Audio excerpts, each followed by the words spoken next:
Welcome to Heresy, the Horus Heresy talk show.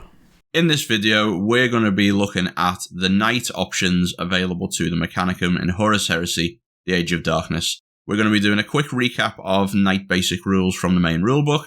We're going to be looking at the basics of Mechanicum Knights. We're going to be looking at the Knights themselves, individual units in detail. Then we're going to go over some tactics for how you can use Knights and get value out of them on the tabletop.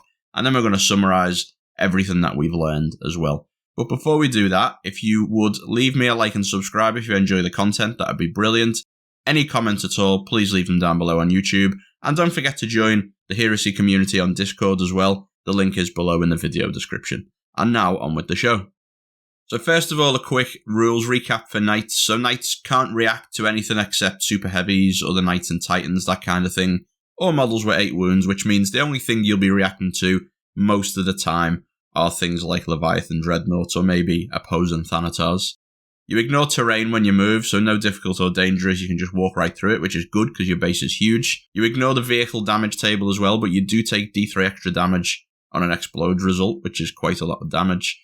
You always explode on death, the Knight as well, which does a really high strength hit, strength 7 plus D3, so potentially capable of penetrating a vehicle, will mostly instant death Space Marines. Only AP 4 though, but a big D6 plus 6 inches radius too. You can't be locked in combat, but you do lock enemies in combat, which is quite important to the way you use Knights as well. You get D3 plus your attack's number of stomps at Initiative 1, which is Strength User, and AP 2, which is quite important as we'll see later. And when you're in melee, you use your front armor, but you can't sweep or consolidate, so Knights are quite tough in melee, but by no means indestructible. Mechanicum Knights have some things in common as well, so they are mostly armor 13, 12, 12, and have got flare shields, so that's the common profile, about 7 to 9 hit points. AV 13 in melee, as I mentioned, is pretty tough, but there is a lot of strength 8 around, so although you're immune to brutal, you're not going to be getting those double hits of things like Thunderhammers. They have got a pretty good chance of at least glancing you, and because of the high volume of attacks in melee, you know, it's not really a place that you want to be in an ideal world if you're planning on sticking around for a long time. Now, where Knights get most of their survivability is their Ion Shield, so they got a 4+ invulnerable save versus frontal shooting, and that's really good because the kind of weapons that penetrate Knights tend to be low volume of fire, like las cannons, and getting an invulnerable save against things like that can really make you very, very survivable. So that does make Knights pretty tough even for their points. But you only get a 5+ in your side, at which point your armor is probably also going to be 12, and nothing in the rear as well. So if enemies do get round the side of Knights, they're very, very squishy and easy to kill, so watch out for them fast vehicles, flankers, that kind of stuff as well. They're pretty fast, so they move 10 to 14 depending on the type of Knight. Weapon skill and ballistic skill 4, 3 or 4 attacks in initiative 2 or 3, so not amazing in combat, and just a sort of default ballistic skill for their guns. Or Mechanicum Knights as well have got It Will Not Die on a 6+, which is, you know, nice with the amount of hit points they've got, you know, given they probably take a few turns to kill, but it's on a 6, which, as usual, It Will Not Die, not really a very good rule. And it does look like Mechanicum Knights compared to the Questoris versions do pay a good little chunk of points for this rule as well, which is a bit of a shame because it's overrated, as it usually is on most units. Let's take a look at the Mechanicum Knights now. So the Magaera and the Styrix are both very similar, the only difference being the weapons they mount. So they come with a Reaper Chainsword, which is Strength 10, AP 2, and Shred. Very notably lacking Brutal. Generally feels a little bit weak, and Shred is really good, but Strength 10 wounds most things on a 2 anyway, so rarely what we wanted to see there was Brutal or another powerful rule. Pretty weak weapon, and because the Knights are weapon skill 4, initiative 2, and only 3 attacks, you really limit your effectiveness of this weapon anyway, so not really very good. Their alternate option is a Siege Claw with an Irad Cleanser in. So you pay 25 points for that. Now that gets you to strength times 2, which is strength 16 on these, which means you're going to auto-penetrate basically everything in the game, and you're also going to wound everything on a 2 with instant death. And it is brutal too, which is nice. Sunder, I'm not entirely sure why strength 16 needs Sunder, but there you go. And also Wrecker for extra damage on the damage table as well. So this is pretty good at blowing up vehicles and pretty decent in combat, although it's still got less brutal than a Dreadnought, which still feels a little bit on the weak side. And it's initiative 2, so it is going after a lot of things. And 3 attacks weapon skill 4 really limits its effectiveness, particularly against things that you want to be attacking with it, like Dreadnoughts, which we know are weapon skill 5, you're going to get one hit. So on average, you're not even going to get one wound through on a Dreadnought. But if you do, you've got Brutal 2 with instant death, which is potentially quite a lot of damage. For guns, the Magaera's got a lightning cannon, and it also gets a phased plasma fusel as well. So the lightning cannon's a good weapon, but it does come on a 125 point tank as a main armament as well. As a knight weapon, it's not particularly impressive. It's a good gun, but it's not really the gun you want on a 400 point or 400 plus point model. And also, as far as the phased plasma fusel goes, it's a good support weapon, but again, gets hot on a model this expensive. Even though it's got a low chance of knocking wounds off, just feels really bad. It's not really where I would like to be. So not very impressive guns, particularly for the unit size.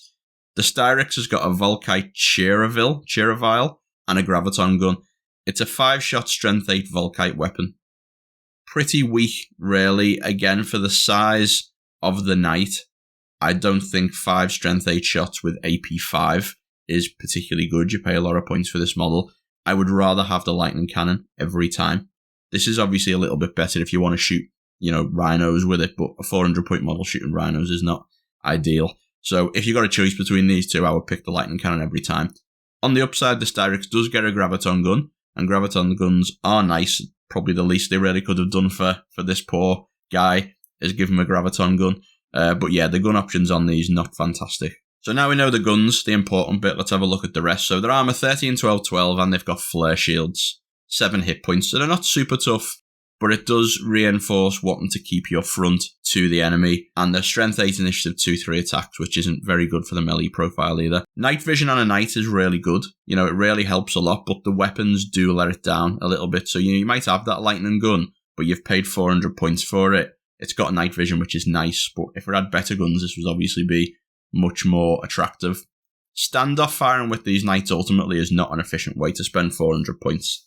You could bring 3 Krios for less points than this and have 3 lightning cannons. So if what you want to do is sit back and shoot, you're not going to get the value out of these really. Your opponent can quite happily just not shoot them, ignore their toughness, and just take 1 lightning cannon shot every turn, which is not, something most armies can't withstand. I would take the Siege Claw on these every time, even though it's a 25 point upgrade, and which is handy because that's what the kit comes with anyway. You do want to close to melee. That's the way you get the value out of these. So although the stats on that Siege Claw's attacks aren't great, the damage it does is good, but you just want to close to melee when it's a bit safer to do so. So maybe a couple of turns into the game when there's a lot less stuff on the table, less things to flank you, maybe when you can get into melee to save yourself from taking shots, etc. You got to really pick your time to do that. So it's very vulnerable, but as long as you pick your time properly, you should be able to do that and get a bit more value out of it, so you're not just shooting that pea-shooter gun for the whole game. Weapon skill 4, strength 8, initiative 2, attacks 3. Not great stats for the Siege Claw to work with. But if you do want to fight elites or something like that, Mechanicum has a lot of access to blind and concussive. So if you can just get them elites down to weapon skill 4 or enemies down to 3, the Siege Claw does hit very hard. So if you can make up for its main disadvantage, make sure you get the charge, which you should with something as fast as a knight. It's 4 attacks, and they do hit very hard, which is probably the way you best get the value out of this. And you are quite tough in melee if you pick the right target. If you want to go and lock up a bunch of guys like suzerains, for example, there's lots of units in the game that are very powerful melee weapons if they're fighting other troops, but they're low strength.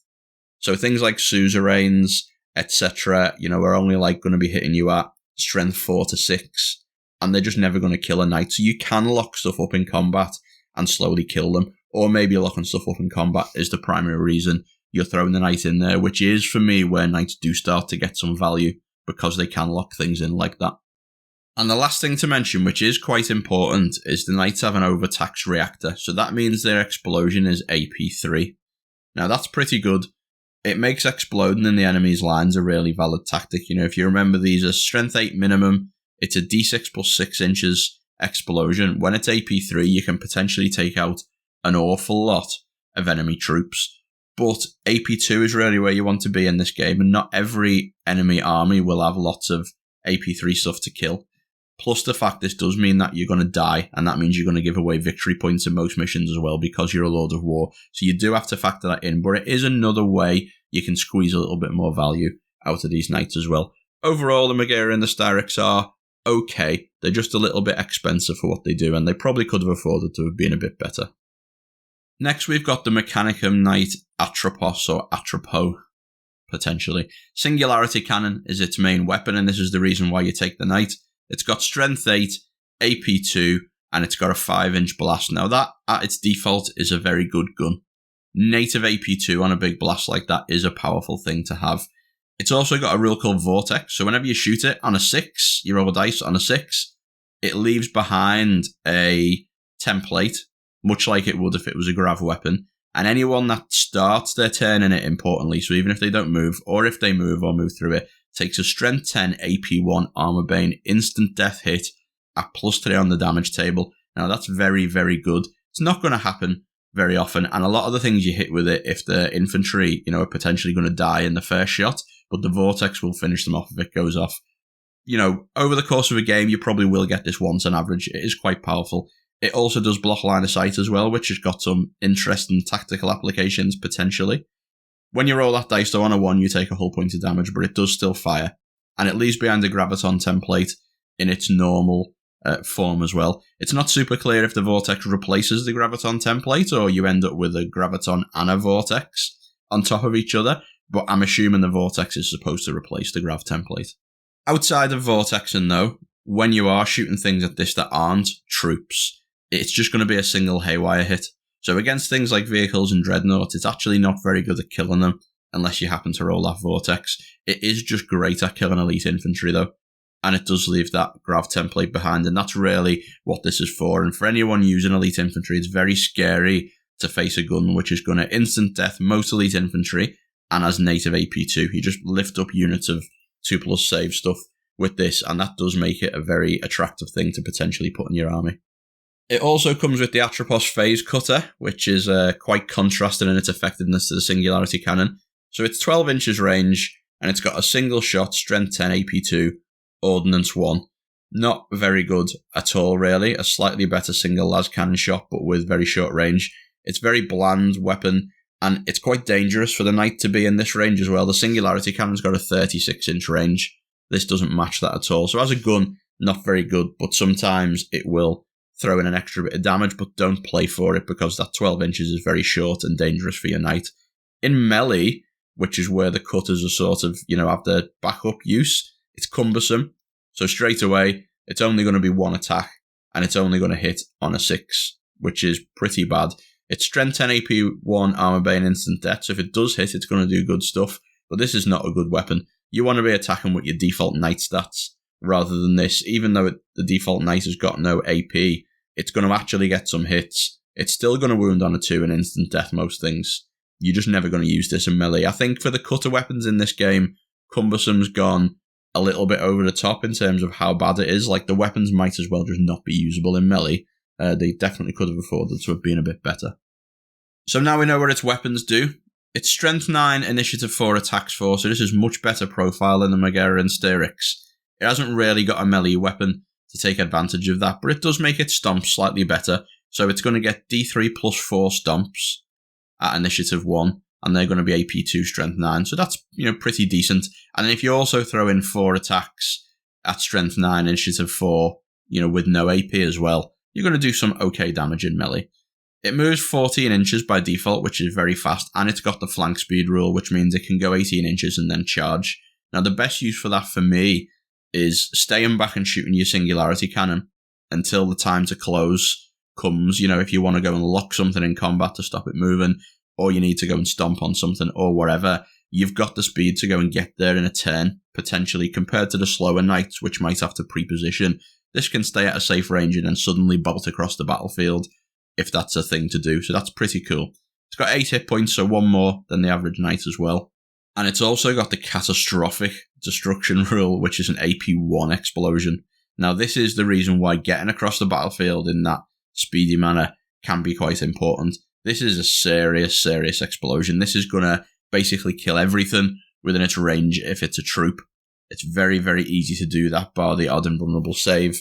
And it's also very, very good at potentially killing vehicles as well. If you get a good strength roll on it, it can easily pen and do an AP1 hit on vehicles.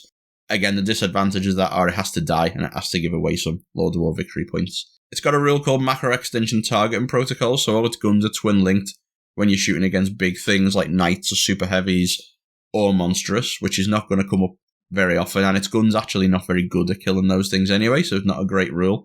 The primary use for this knight, as I said before, is going to be standoff fire and that singularity cannon. It's a 500 point unit, which is quite expensive for what it does, but that's a very, very powerful gun. And at the right time, you can potentially close into melee, stomp. If you get killed, you do a big explosion, and that's how you get value out of this knight. It's not super good for its points, but it's definitely something you can find a way to use, particularly since its gun's so good. And the third Mechanicum Knight type, or fourth, is the Asterius. So this is one of the 600 plus point knights. It's very big. Only going to be taking this in 3,000 point games because of the points rules. It's got a twin-linked heavy conversion beam cannon on each arm. That's pretty good. It's a large blast, 5-inch blast, and it's twin-linked as well, so it's going to be fairly accurate. As with most conversion beam weapons, though, quite hard to use with a minimum range of 42. Somewhat mitigated by the fact that the knight can sit at the very back of the board and probably see over a lot of terrain. So it's not just range that's a problem with conversion beams, it's often getting angles on things as well, because you want to stay so far away. So that's mitigated a little bit. These are decent weapons, because they're high strength and the knight does mitigate them a bit, but they've got all the drawbacks of every other conversion beamer in the game. But luckily the knight also does come with a Karachnos mortar battery, which if you've read the heavy support review, or listened to it I should say, that I've done, you'll know is a very powerful weapon, and it does pair well with conversion beam cannons, their favoured target generally being units of infantry. And then it packs a pair of Volkite culverins, which just adds a little bit of anti-infantry firepower as well. So it's strength 10, initiative 3, attacks 3, and 9 hit points. So it's got some okay stomps, but no melee weapon. You definitely don't want this getting into melee, unless your aim is to move it into melee and lock something up without probably ever killing much, or just explode it. Its armor profile is a bit different than most knights. It's 14, 13, 12, no flare shield. So it's a bit tougher. Certainly in melee, it's going to be hard for people to take down. And it's a little bit harder in the side, although 13 is not much protection against most things. Primary use for this really is standoff and firing at infantry, possibly vehicles if you are at that AP1 range where you're getting strength 12 and you can do a bit of damage, but you will waste your Karachnos battery doing that. It's got pretty decent firepower at the end of the day. The guns on this are pretty good, but at 625 points, it's very, very expensive and hard to justify for the firepower that it does bring. So now we've looked at all the knights, how can we use them to make sure we get value out of them? Well, knights do pay a lot of points to be tough. Basically, AV14 and a 4+ is very hard to kill as long as you can keep your opponent shooting at that facing. That advantage just disappears so quickly in your side, or particularly your rear armor. But even your side, you're going to pretty much die if you get a decent volume of firepower in your side. You've got to keep at range and keep your front armor towards the enemy, at least early in the game, while you get a little bit of value out of your knight shooting, while you keep it hard for your opponent to kill. Knight guns are generally not amazing, and that's the biggest problem with knights, is that the firepower just isn't very good. Now, we didn't want it, I guess, to be overwhelming, but it could have stood to be a bit better for the points we pay for them. So to get value from most knights, at some point they need to be in melee. Weapon skill 4, generally low attacks and initiative, and generally poor weapons as well. Don't do them lots of favours here, and the stomps help, but a lot of the time won't do a lot just because of the weapon skill 4 and limited number of attacks. You will find that sometimes it's just not a very impressive output.